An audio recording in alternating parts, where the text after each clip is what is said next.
ఇప్పుడే కాదు, మొట్టమొదటి నుంచి కూడా తెలుగుదేశం పార్టీ మైనారిటీలతో అనేక కార్యక్రమాలతో అనుబంధం ఉంది. ఈ రోజు ఈ రాష్ట్రంలో సమైక్య ఆంధ్రప్రదేశ్ లో ఏమైనా జరిగిందంటే అది తెలుగుదేశం పార్టీ హయాంలో ముస్లింలకు న్యాయం జరిగింది తప్ప ఇంకోటి కాదు. పేదవాళ్లు ఎక్కువ ఉన్నారనే ఉద్దేశంతోనే మొట్టమొదటిసారిగా ఎన్టీ రామారావు గారు మైనారిటీ ఫైనాన్స్ కార్పొరేషన్ పెట్టి మైనారిటీలకు సహాయం చేసిన పార్టీ తెలుగుదేశం పార్టీ.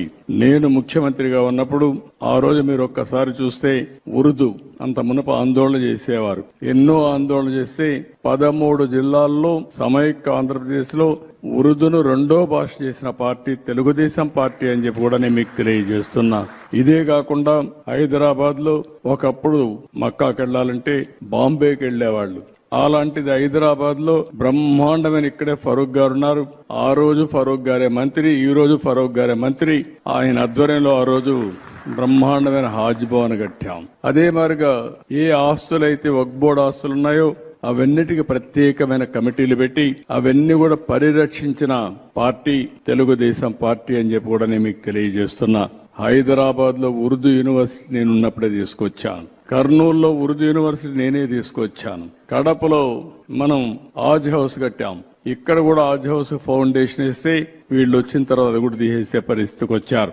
రంజాన్ తోఫా ఇచ్చాం. అదే సమయంలో ఆడబిడ్డల కోసం ఆ రోజు 163 కోట్ల రూపాయలు ఖర్చు పెట్టి దుల్హాన్ ఇచ్చాం. ఇలాంటి 1-2 కార్యక్రమాలు కాదు, మొట్టమొదటిసారిగా మౌజములకి ఇమాములకి హాన్రోరియం ఇచ్చిన పార్టీ తెలుగుదేశం పార్టీ అని చెప్పి కూడా నేను మీకు తెలియజేస్తున్నా.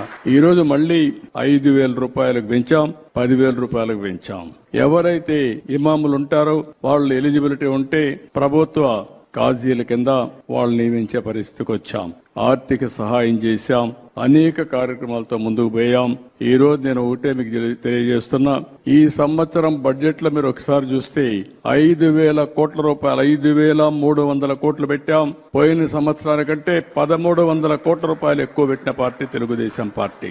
అదే మాదిరిగా జీవో నెంబర్ 43 తీసుకొచ్చి వక్ఫ్ బోర్డు ని లేనిపోని కాంట్రవర్సీలో పడేసే పరిస్థితికి వచ్చారు. దానివల్ల కోర్టు పోయి అసలు వక్ఫ్ బోర్డే పనిచేయకుండా ఉండే పరిస్థితి వస్తే ఈ ప్రభుత్వం వచ్చిన తర్వాత ఆ జీవోను రద్దు చేసి మళ్లీ అందరితో వక్ఫ్ బోర్డు కాన్స్టిట్యూట్ చేశాం.